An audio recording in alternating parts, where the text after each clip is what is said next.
Right, some couple of 7 minutes past the top of the hour. Karibu sana. This is Morning Cafe, and today I'm not alone. I'm with, I'm yet to name the baby.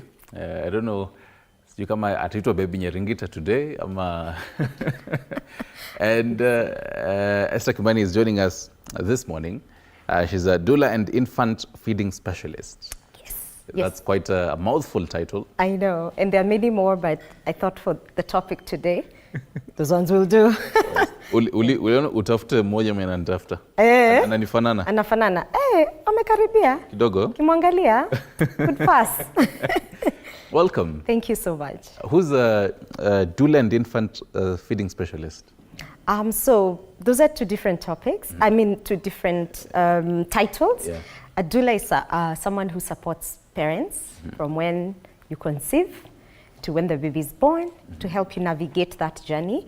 So we have a gap in our system where the medical system is great, but you're given a baby, you're told congratulations, you're told go home, and you reach the house and uko, I don't even know how to change a diaper. I've visited moms and they've put the diaper the other way around. So basically a doula is someone who walks with parents and helps them that. An infant feeding specialist is somebody who supports mothers from when they are pregnant, because when you're pregnant, you're feeding the baby inside you. And we do know that maternal nutrition makes a big difference when the baby is born, when the baby is in utero. As they feed, you're actually supposed to start feeding them well from when you conceive. So the first 1,000 days of a baby's life, which starts from when you conceive the baby to when you give birth to when the baby reaches 2 years, actually form the foundation of that baby's future life in terms of nutrition, how their brain grows, how their bodies grow. I've seen you've been talking about arthritis, preventing some of those things. Actually determined how you eat when you're pregnant. So we start supporting moms how they eat when they're pregnant, how they eat when they're breastfeeding. How does this baby breastfeed? Are you sure that when you put this baby on the breast, that baby on the breast, are you breastfeeding in a way that optimizes production of milk so that baby is able to do exclusive breastfeeding until 6 months? And then when they start eating solids, are we feeding them the right way so that now we optimize their growth up to when they reach 2 years and beyond? Yes, so those are the first 1,000 days. Okay. Yes. First of all, you've mentioned something that I was getting into. That period of when to start now. Yes. Having some of this complementary feeding. Yes. The weaning, as you'd call it. Yes. And you've said 6 months. Yes, it's at 6 months. It's from when the baby was born up to 6 months. Actually, we say it's 6 complete months. Most of us feed our babies at the end of 5 months. So we count 5 months. When the baby is turning 6 months, that's when we are feeding them. So ideally it should be 6 complete months. That's when we are feeding the baby. We're introducing solids. And that's why we call it complementary feeding, because weaning seems to say that now we are not going to be breastfeeding. So we are complementing breast milk. We are not replacing it. So we are adding on to breast milk. Yes. I want to stick on that number, you know, the 6 months, because as you're saying, someone, you told him or her, the couple, she come to Toenu, bouncing baby boy, congratulations. They went, and they went to Dr. Google, and they started looking at, weaning, nini, complementary feeding, and some would see, others would say 4 to 6 months. So does that also count? So we follow what is recommended. Evidence-based information is what we follow, what is recommended by WHO, what's recommended by our own Ministry of Health. 6 months is the optimal time to start. And there's a reason for this. When a baby is born, right from when they are a newly born baby, and a newborn, their gut is not mature. So what it means is that our gut at the beginning is leaky. It tends to grow and thicken as the baby grows and as the baby breastfeeds. And that's why we are so keen about breastfeeding, because breast milk has these amazing properties that allow the gut to grow and thicken, and they have enzymes that develop the baby's gut. So that now by 6 months, this baby is actually able to digest and eat and digest the food that you're giving them. When you feed them early, you predispose them to a lot of issues. Issues like malnutrition, because they are unable to have absorb nutrients, like malabsorption, like you eat, but the food just passes and goes through, and that can become a lifelong thing that actually disturbs their gut. We predispose them to lack of poor weight gain. We predispose them to allergies, especially allergies. You find the baby eats something and they are reacting because we've introduced foods before the gut is ready. So that's why that 6-month mark is what evidence proves that is the optimal time. And one of the biggest questions that the viewers would ask, and that's just a reminder that you can always, unaweza tupigia simu sahi, utuulize, mimi nikiwa hapa na baby Nyaringita, utuulize hiyo maswali yote uko nayo. Either you're there, you're also holding your baby and you're wondering, mtoto wangu nafaa kuanza kumpatia solid foods lini? 0795045864 ndio namba ya kutupigia simu, and be sure Kimani will be answering all your questions and the kind of feedback that you have. Usiogope kutupigia simu, or rather text us on WhatsApp 0793267279. So someone would maybe ask, for the mother, they won't maybe have sufficient breast milk for one reason or another, and maybe it's as you rightfully say, they're at risk to starting maybe at 3 months, maybe. Yes, the baby cannot digest that food. Yes. So now, what do you supplement with before that 6 months comes and you do not have sufficient milk? Okay, so first of all, almost every mother can make enough milk. Okay. Because that is what is optimal for the baby. Right. Almost every mother can make enough milk for their babies. Maybe just to mention that with a baby's infant nutrition, because breast milk plays such a big role in terms of how they grow, we always want to say that there's support. Putting the baby on the breast often, that's how milk is made. So like when a mother, actually someone called me yesterday, they told me, I don't think my baby is having enough milk. And I asked her, why do you think that? She said, oh, the baby is feeding 1 hour, they sleep for 1 hour, then they wake up for 1 hour. And I was like, oh, are you having urine? 8 to 12 diapers, full of urine every 24 hours? She said, yes. When the baby feeds, are they looking happy, even if it's for that 1 hour? Yes. Are they, when you went for weight, to check their weight, had they grown? Yes. Then I was like, Mama, you actually have enough milk. Because most of us don't understand infant behavior. Babies will not feed. I think we've gone to Dr. Google again, and we've read that feed your baby every 3 hours. So what does that tell you? Like, I'll feed every 3 hours, and then make a timer, the baby will sleep for 3 hours. Babies don't feed like that, neither do we. I woke up in the morning, I took some water, then I stayed a bit, I took my breakfast, and then I stayed a bit, I'll take some water. We tend to feed through the day. If you really count, we don't feed hourly or 3 hourly. We feed now, then we stay a bit, we feed again. So that's how babies feed. So most of us, it's perceived low supply. It's not that it's not there. So first of all, mothers, be encouraged, because most times you have enough milk for your baby. The secret is put the baby on the breast. If you put the baby on the breast, the brain actually makes milk for the baby. And the milk keeps coming. So the risk of you giving other things, supplementary feeds, instead of putting the baby on the breasts, you'll put the baby on the breasts at a shiba, alafu sasa hata kuja kwa matiti. Then the brain with the factory is like, okay, why are we making milk? There's no customer asking for it. So it actually reduces your supply. Okay. So the thing is to keep removing the milk. When you go to work, you express. The government has protected the mothers. They can go to work and express breast milk to be able to keep their supply going. It's a supply and demand. Right. So first of all, let's say that most people, majority, almost 99% of people can make milk for their babies.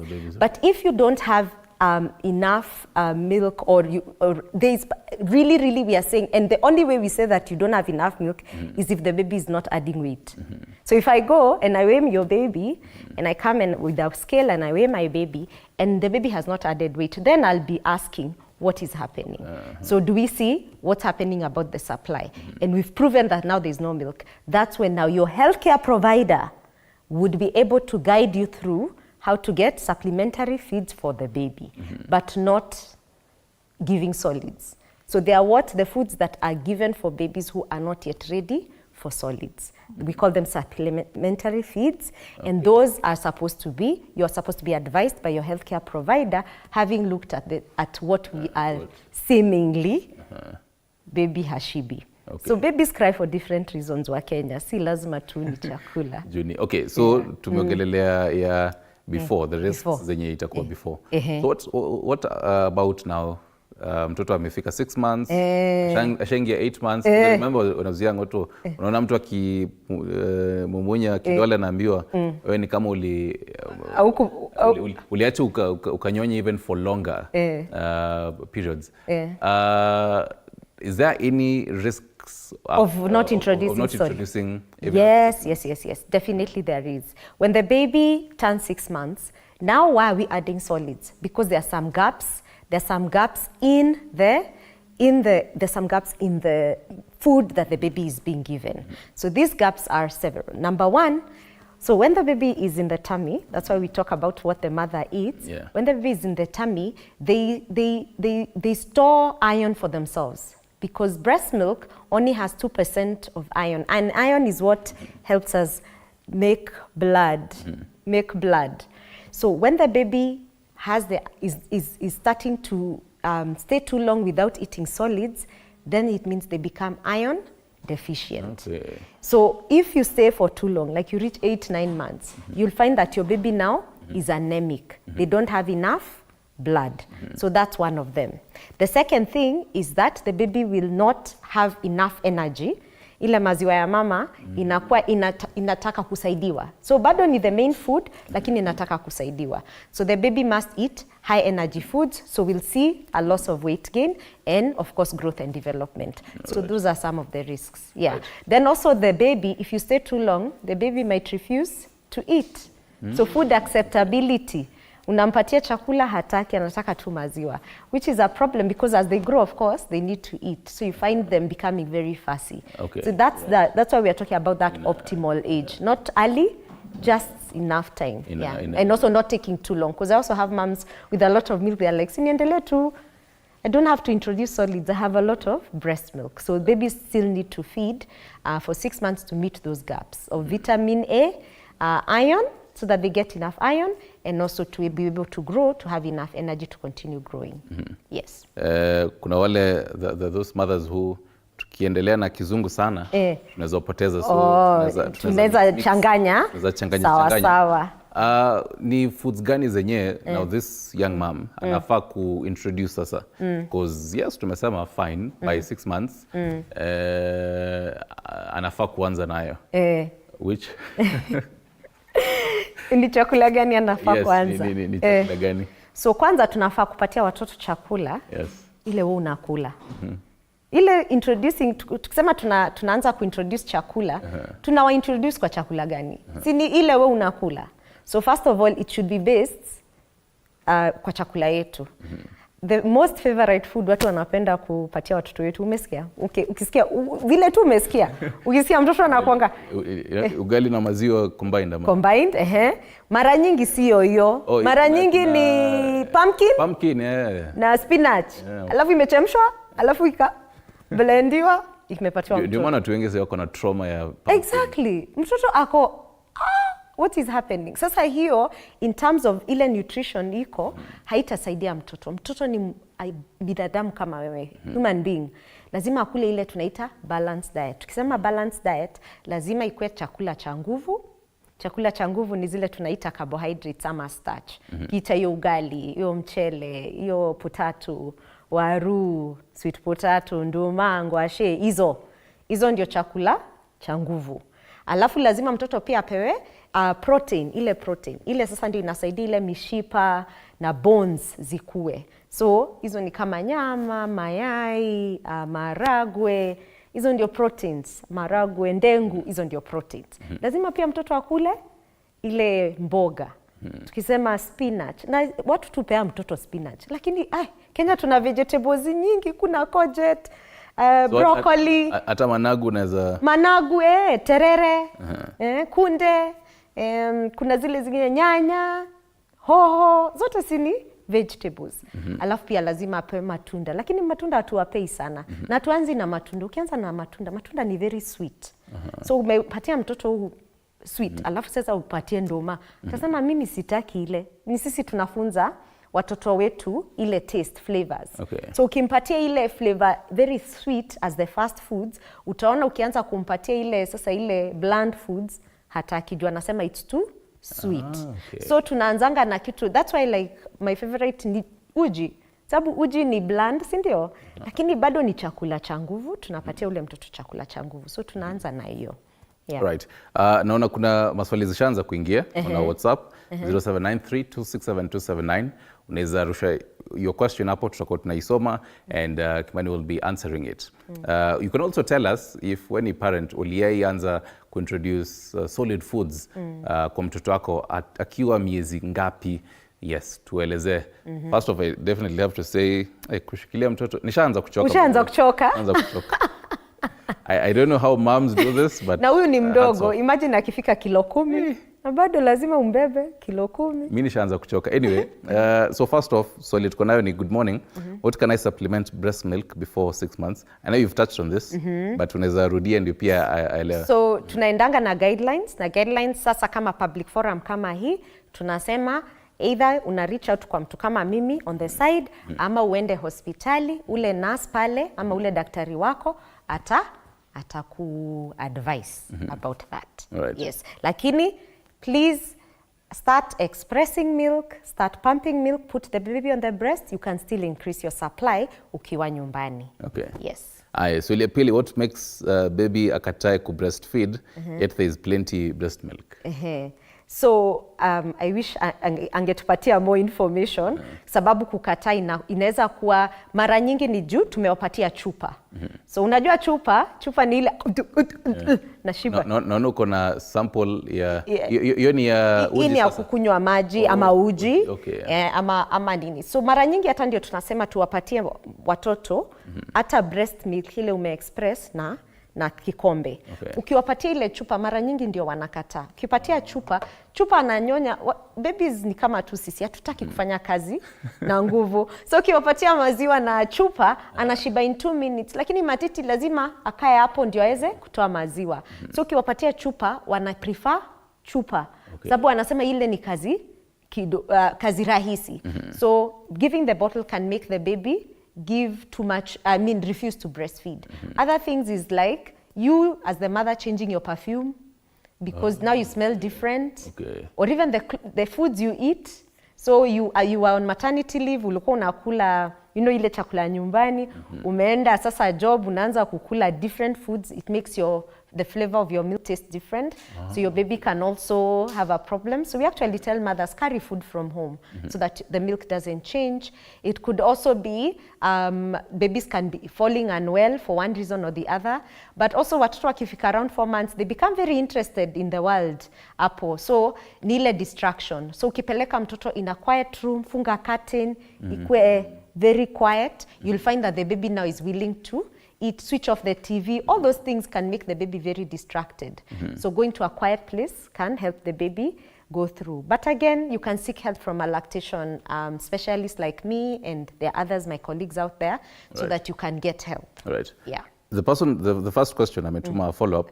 Mwenye alikuwa ameuliza, good morning, what can I supplement breast milk before 6 months? The follow-up is the baby ako 3 months, exclusively breastfeeding. Exclusively breastfeeding. Yeah. So continue feeding the baby. You actually don't need a supplement. Because if the baby is growing well, and you are being able to meet the babies, if you've been able to do this long, then you've already established your milk supply. So it just takes a bit more work. Feeding the baby at night especially. If you feed the baby at night, your breast milk will actually improve. Taking lots of fluids and even expressing. You can express a few times in the day, and that expressing will help the supply to increase. Yes. I see you wanted to touch on that. On expressing kidogo. Unasema expressing. Some of the viewers wanashangaa, what is expressing? Yeah. So this is a pump. So we can do several ways. Kuna ile hand expression. Ile unatumia tu mkono. You take a container. You know, like you could take a container like this. And most of us, the way we express, tuna expressing yati, ni kama ngombe, hapana, hiyo itatoka. Our breasts are different. So you have to stimulate where the milk is, which is at the breast tissue. Okay. So you put fingers like that, and then you'd press back, press like that. Press back, press. Sasa hiyo ndio expressing, hand expressing. Kuna ile pia, kuna pumps, and pumps are there. Like we usually say, sometimes the investments we make, if you were to buy some formula, right now it's costing around 12 to 1,300 shillings for one tin, which will cost you 3 days. This pump is actually 800 bob. Wow. 800 bob. And you can remove milk for your baby. So unaona tu ni kitu first kwanza hata ule daktari alikuwa would be very happy because this is very good exercise for your hand. And are you seeing? It's being able to pull. And so it collects the milk there and you can feed your baby. Right. So sometimes you can do that. Yeah. Just pause there. Wacha tuchukue simu ya Faith kutoka Kitengela. Faith, habari asubuhi? Nzuri. Asante sana kwa kutupigia simu. Uko na swali au maoni? Niko na swali. Mtoto wangu alikataa 3 months. Na akukula kulangi vitu zenye sio sweet. Tukimpea hizi chakula zingine anakataa. Shida inaweza kuwa nini? Sawa, asante sana. Wacha nzuri nilikuwa sawa, asante for that question. Alikataa anakataa hiyo chakula ingine. I think vile anauliza. So mara nyingi tunafikirianga watoto hawana taste buds. Ni the way we prepare the food. And that's why we say feed from the family foods. Wewe mwenyewe ukachemshiwa ndoma, alafu wekewe pumpkin, na nini, haina kitu, haina nyanya, haina kitunguu, imechemshwa. It's very bland. When you give the baby is like. But then, in retrospect, what you're doing here is trial and error for the very first time. Exactly. 6 months imepita, so it's day 1 today. Exactly. So niko na bebe nyaringita hapa. Yes. So I'm doing trial and error. Trial and error. I do not know if anakulanga ugali, because what has been there is just milk. So how do you do for the first few days? Yeah. So that's why we say you will come to the family foods. Kama na so let's say unakula ugali. Okay. So huyu mtoto amekula ugali. Sababu umekula ugali. Ukiwa na mimba, usilikula ugali.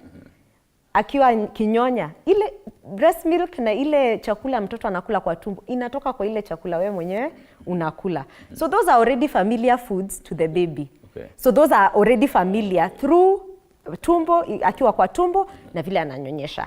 Lakini what we do is tuna modify.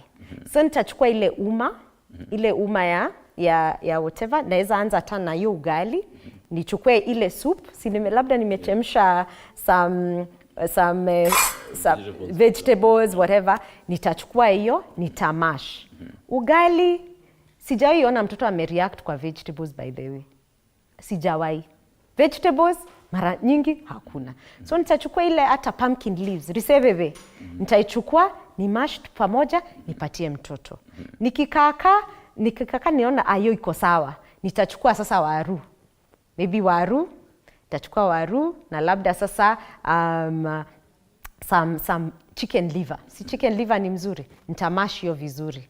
Nipatie mtoto. So even meat can also be introduced? We introduce all the foods from 6 months. So at this point... Yes. And that's why tukingoja 6 months, the baby's gut is ready. Okay. Tukiwa feed mapema ndio sasa lazima, kwanza mtoto ule wa kukula, there are things that we look at. Is my baby ready?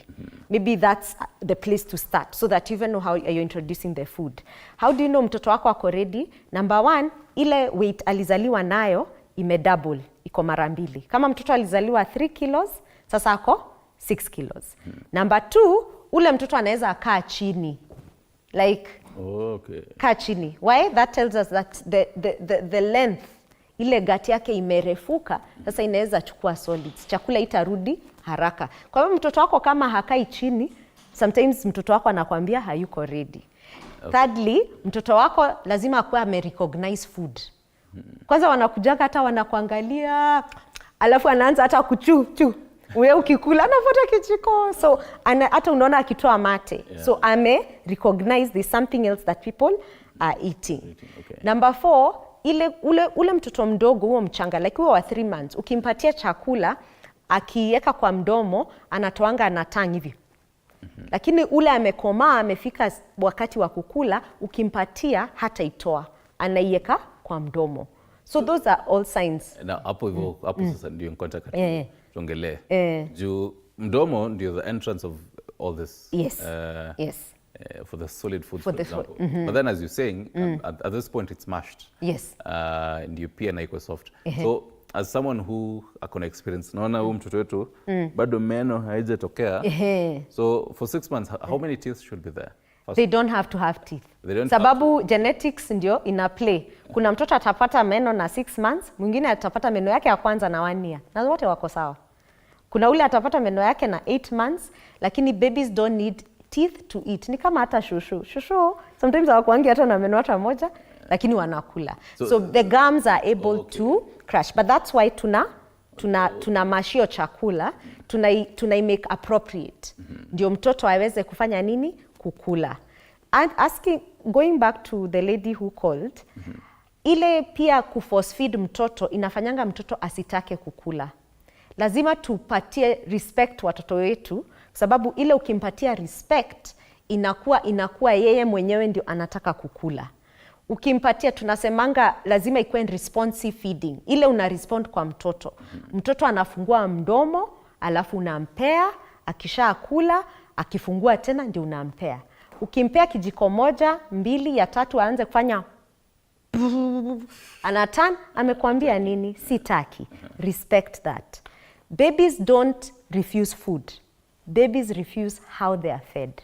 Juu kuna ile una fix venye uyoko kama ni uji. Hata anashikwa mapua. Anashika mapua. Yeah. So that is very, very wrong. Because it is more important to teach your child to kuwa na relationship mzuri na chakula. But unasemanga the mother knows. The mother knows. But sasa huo mtoto atamsumbua. Huo mtoto kuna mtoto, one of my client, little babies, walikuwa wanamfanya hivyo. Guess what happens?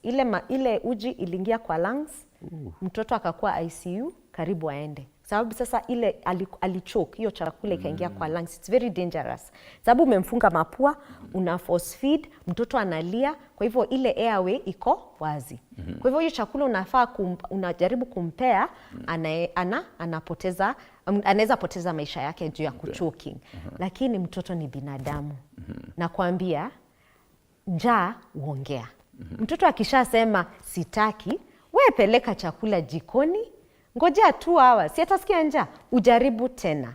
Alafu utaona sasa atakula. Mtoto akiona hakuna ile fight, most times wanakuanga, kumbe ni sawa, it's up to me. Okay. Naambianga wazazi, it's your job to provide the food. So that's what you learn in the first, because now back to what I was asking you, the first few days as parents, amefika 6 months and then today's day 1. As a Monday, today's day 1 of you trying solid foods. So for this entire week, that is all you're doing. That's what you're doing. It's trial and error. So that's when you know mtoto akipewa solid food, anakata ama atakubali. Lakini pia mara nyingi wanakubalingi, lakini in our head, so siku ya kwanza, sijui kama kamera inaona. Hii ndio chakula mtoto anafaa kukula at 6 months. Lakini sisi tunataka akule na hii ni ya 1 year. Si unasema unataka ukue mkubwa kama kabisa. So tumbo yake iko the size of a small egg. Okay. Imagine umepewa chakula, umeanza tu kukula. Umepewa chakula kingi. Hii ni 1 to 2 tablespoons. Alafu unapewa hii. Mtoto anasikia hiyo ameshiba vibaya, hataki. Akiona chakula anakumbuka vile alisikia. Unajua kula sana, unasikia ile tumbo yani imejaa vibaya. Alafu sasa akiona chakula ana remember hiyo experience alienda, anakuwa constipated. Unaona mtoto choo imekuwa ngumu, ameshindwa kwenda juu tulimpatia hii.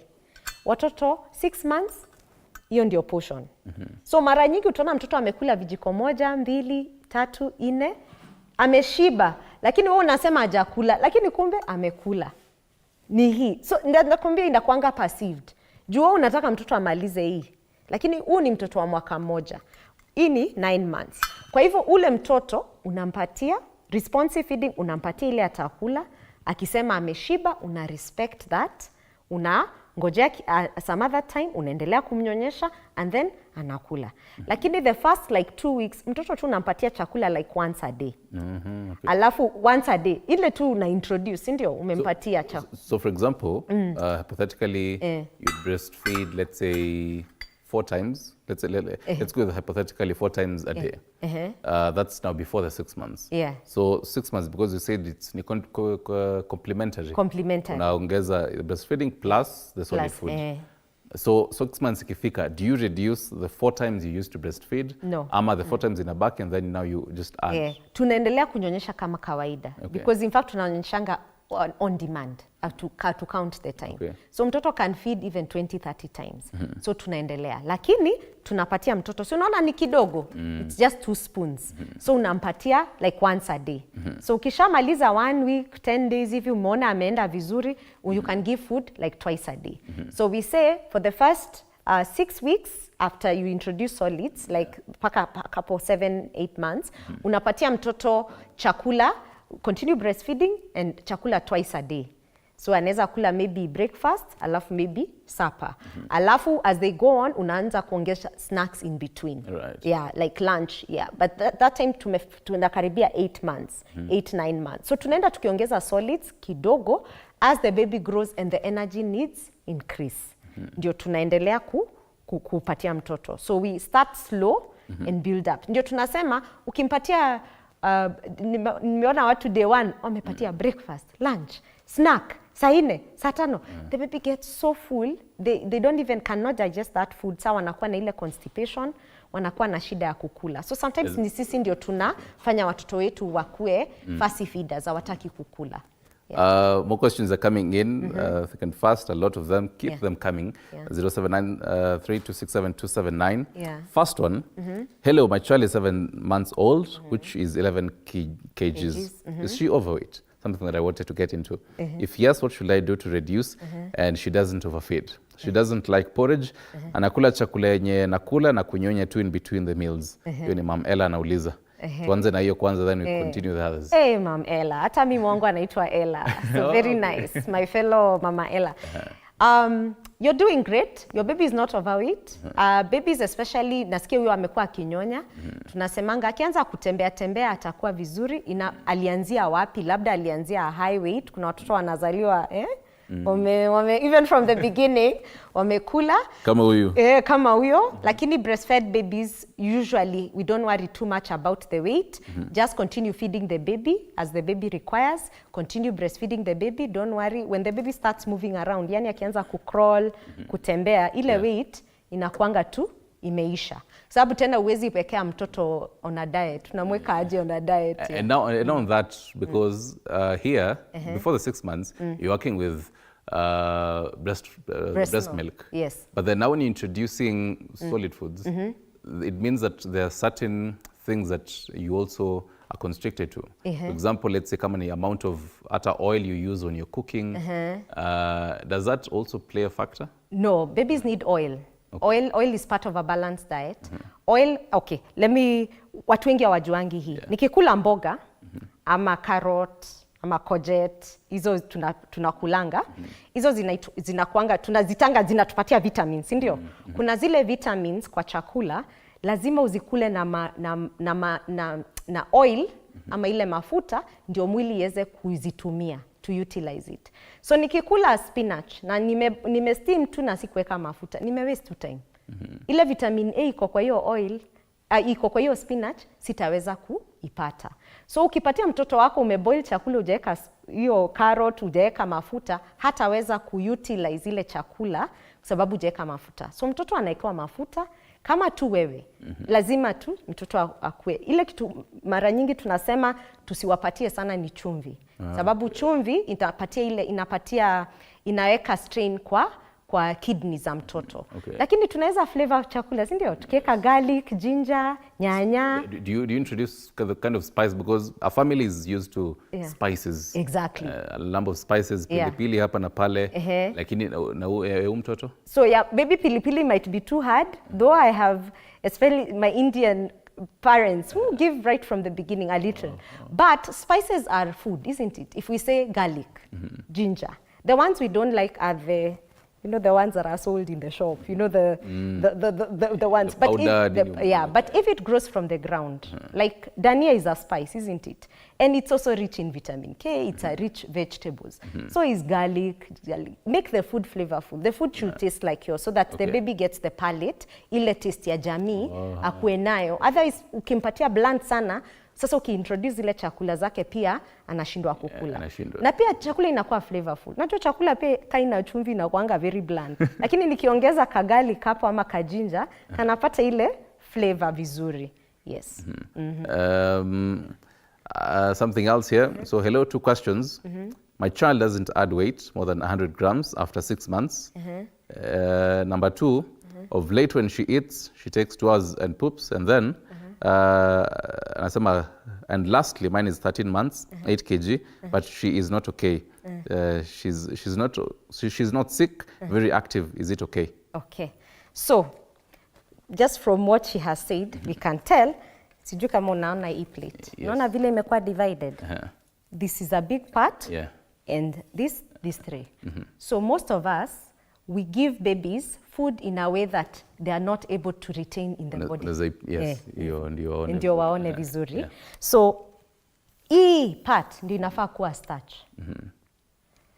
Alafu hii ni protein, alafu hii ni mboga for children. For you and I, hii ndio inafaa kuwa mboga. Hii ni protein na hii ni starch. It's reversed. Why is that? Because babies need a lot of energy. So umesikia hata, she's very active. Very active, yes. Yes. So babies need a lot of energy. So what most of us do, we give mboga here, we give them the way we are supposed to be eating. Tunapatia mboga nyingi, maybe ka starch hivi. So huyo mtoto ana need more energy. Especially mtoto asipoongeza weight, inatuambianga vizuri hapati chakula cha nguvu cha kutosha. Kwa hivyo ugali ndio ikuwe nyingi, na ile protein, nyama, mayai, maragwe, whatever, and then mboga tu ni kidogo. Kidogo mboga, kama umeweka mafuta, chakula itakuwa ya kutosha.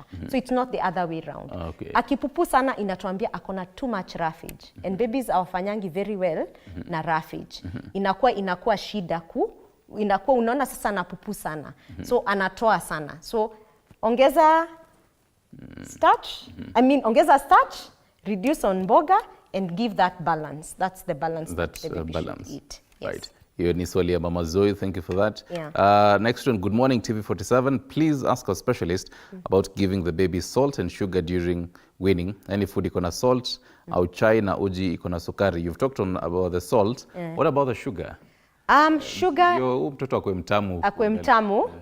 So there is never ever any reason to introduce sugar to our babies, especially artificial sugar. But nature has given us sugar, isn't it?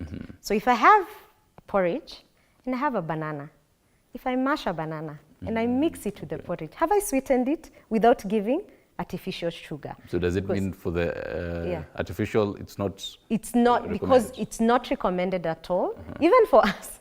Even as for any human being, it has a lot of dangers. We know all the dangers and can be listed.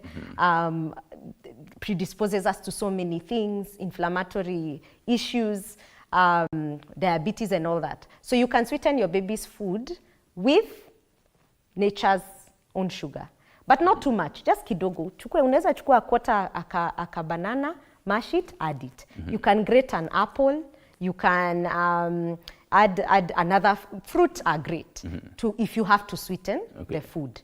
That's what we use. For salt, we say at least until the baby is around 9 months. Then because they also need iodine, but you just give very little, not much. It's just a pinch. We are not making it salt to taste. It's just a pinch. Right. Yes. And that question ties to the next one. When you talk about 9 months and even progressively, at what age unafaa kuanza kuintroduce some types of foods? So wewe unasema hello, I'm Jacqueline and where? Wangu wako 10 years lakini kukula lazima nieke fimbo kwa meza nimfanye nini cause even deworming I have done. Oh, okay. 10 years? 10 years. Okay. So, we need to think of grade 4 now. So these older children, let me tell you.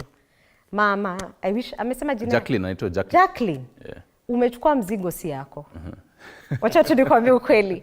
Kwa nini? Kwa sababu huyo ni mtoto anajijua, anajiunderstand, na anajua vile tumbo yake iko. So one of the things, and I know this is usually hard for parents to hear, just stop the fight. Just stop it. Mpatie chakula, mweke, umwambie, my son, you have 20 minutes to finish this food. Akikosa kukula, chukua tu chakula vizuri, peleka jikoni. Mwambie continue with your life. Aya, ngoja. Like, I even had a mom, that's what happened. Akampea. In fact, the child was very shocked. Aya, leo what has happened? They're on holiday. 10 o'clock, akapewa kauji. Akasema, staki nini. 20 minutes, it was still there. She took it away. Lunch was brought. He said, I don't want to eat. 4 o'clock, he ate all the 3 meals. Juu aliziweka kwa fridge tu. Akaamitia ile mkate alikula, akakunywa hiyo uji, na akakula lunch. Juu njaa ilimwambia, some babies can take even longer, can take 2 days. Stop the fight. It is your job to provide the food. It is the job for your baby to eat. It's just an association. Sasa the baby uses it as a power struggle. You know, it now becomes a power struggle thing. Don't even engage. What happens is that most of those babies, within a few days, once they realize it has stopped like being a thing, they actually eat. And this starts from around age 2. Mtoto age 2 and above, it is their decision to eat. If they don't want to eat, just take it away without comment. Let hunger eventually call them. And let of chakula. Na the vibokos will be a day of the itaisha hiyo story. Right. Yeah. We have a viewer from out of the country. Anasema, hello team from Tanzania. Thanks very much. Great lesson I have learned today. Question, what causes loss of appetite to a child? And lastly, mine is 13 months, 8 kg, but she's not... you're dingine. So yes, what causes loss of appetite to a child? To a child. So most times when the babies are small, teething, sa zile meno inatoka, wanakuwa na ile, it's painful to eat, so you'll find that they won't want to eat. Those are the times you give them things that are easy. You can make soups. I don't know why we don't give our babies soups. You know, you can dufu, boil some soup, add some nyanya, you know, add some even vegetables there, blend it. Then you give the baby. It's nutritious, itampatia, uendelee kumnyonyesha. When the teeth come out, the babies are able to eat. For toddlers can have lower appetite, or they can become fussy because they are very, very visual. Again, I love this plate. Toddlers the age 1 to 3, they hate mashakura. You know mashakura? Yeah. Mashakura is ile combined. Yeah. It just because they are very visual. So if you take ugali, cut it into cute strips, put them 1, 2, 3 there, or 4. Then take some meat, you know, or some chicken, umeipeka tu hapa, seka mboga, umweke kwa hiyo plate. You'll find atakula, juu sasa anaona this is an attractive thing. My kids hated mokimo. You know mokimo? Oh, yes. So what we did is I would take the mokimo and make into little balls. Then I put them and we call them, because they loved meatballs, so now they were mokimo balls. And then now they were so happy to eat because that's where it is. So it's just changing the way you do stuff so that the baby can eat. Sometimes the low appetite is just the toddler becoming a toddler, being more aware, and they don't like mashakura. Okay. Yeah, so change how you present the food. Mama Zoe, my baby is 1.7 years old. She hasn't yet started eating finger foods or big chunks of food. Hata rice inamchoke. Yani hataki anachoke ukitry. She only eats mashed. Should I be worried? Low appetite too. She's 12 kgs. Okay, so weight sounds okay, but for our babies, that's what I was saying about mashing with a fork. Yeah. When we blend too much, make that fine food, we are not teaching our babies how to chew. But when you give mashed food that is a bit, we usually say that the food should be thick enough, not too light. It should fall from a spoon, not drop. Si kama maji. ikuwe ile ni mtoto yani anasikia kuna kitu anachew. So mash with a fork. Lakini sasa huyo amekuwa a bit older, the best way to teach your baby to eat solid is to self-feed. So hiyo tunasema self-feeding. So ukimpatia ile chakula lazima ikuwe refu kidogo, umpatie ajipe, because that teaches them how to bite and chew. You know, it's an instinct, and tear. And then now that starts to teach them how to eat chunks. Otherwise, at what age? Actually, from around 8 months, most babies can eat a bit of. Finger foods should be introduced from 8 months. So unampatia anajishikia, but usimpatie kitu kidogo, because babies don't eat like this. They eat like this. So kama ni carrot, you can boil a carrot ikuwe refu kidogo, ndio ashike hivi, afanye hivi. Utaona long like strips of food, like miwa pana. Miwa is good, especially when they are teething. Okay. Because ataweza kutea, lakini practicing those things, let the baby practice. So give them finger foods that will teach them how to chew and continue. Yeah. Another one. Good morning. My questions are: what do I do to stop a finger-sucking kid, and what do I do to a kid who is not adding weight? Okay. So I think weight we talked about. It's always atupati enough energy. Yeah. Energy. If the baby has low appetite, feed them many times. Like atakula sai, after 2 hours, give them another. You know, like start with a kaugali ile ilibaki jana, then mix a pancake, alafu akikaaka, give them some rice. So give a lot of energy giving foods and the other balanced food so that we can increase the weight. For finger sucking, it depends on the age of the baby. For older babies, it's more of giving them motivation, you know. Like if you don't suck your finger, like put a goal. Today you haven't sucked a finger. You can even have those stars, put them on the wall. That's basically what you do. Okay. For younger babies, you can put an elastoplast or something that's uncomfortable for them. I have some moms who've put something tangy or something sour around the pilipili. So it's just more of trying to dissuade them. Yeah. Hi, good morning. I'm Mary from Nairobi. Now my baby is 3 months old on both formula and breast milk. He is 7 kgs. He takes 2 to 3 days to poop. Is this normal?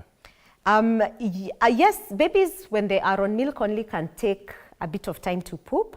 But we say if they go past 5 days, then is a problem. But if it's 2-3 days and they are pooping, then baby is okay. It's pretty normal for them to skip a few days. But more than 5 days, we are like, see your doctor. Before we used to say it can be as much as 10 days, but now we say 5 days is more or less where we want the baby to have pooped if they haven't pooped. All right. Yeah. There's another thing here. Hello, I'm Lee from Nakuru. My question is, what's the best diet to give your child for him or her to be sharp? To be sharp? Yes. We anataka sharp. Mtoto wake ko Alliance nini pale Harvard. Yes, so the single most ile tunajua kabisa evidence based ni kunyonyesha mtoto wako exclusively. Okay. It adds up to 6 to 7% high intelligence scores. Oh, for real? When you exclusively breastfeed your baby and then continue on until age 2. Yani mtoto anyonye paka age 2. So that's number 1 kitaka Alliance hizo, that's one of them. But then also when they start eating the solids, ndio tunatoka about this balanced diet. Mafuta. Oil is brain food, right? Usinyime mtoto mafuta. And do many oils. Usikue tunakuanga tu na moja.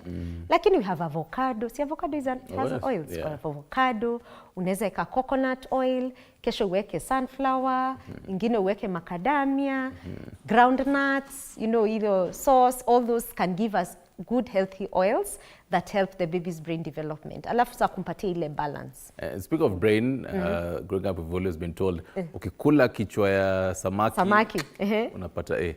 Is that true? Niyo mafuta. So fish oil is proven to be good brain food. Ndio tunasemanga patia mtoto samaki. Right. We have about less than 2 minutes to just wrap it up. This has been an amazing conversation. Yeah. I've bonded well with Nyaringita hapo. Ametulia, hajapiga kelele. I'd want to know, as a future dad and so many other, their future parents, or rather right now, they're still in that, they're so confused. Yes. What do I do? Nini. I take away home for them. Kind of simple nuggets they need to know this morning. Number one, when feeding your baby, base it on your family foods. So hata hizo una mash, unafikiria what do I eat, then that's what I'm introducing my baby to. Number two, give your baby that balanced diet, right from 6 months. Anafaa kukula from all the foods, you know, from zile vegetables and fruits and oils. Hiyo ndio tunaita balanced diet. Number three, do not force feed your baby. When your baby says no, please respect that. Because when the baby gets a bad association with food, then uta notice, hiyo ni war hauta win. You will never win it. Okay. So you teach your baby to love and enjoy food. Number four, I find babies being fed alone. Unaonanga tu uko, baby anakula peke yake, the rest. Babies are very social people. Feed the baby at the same time as the rest of the family.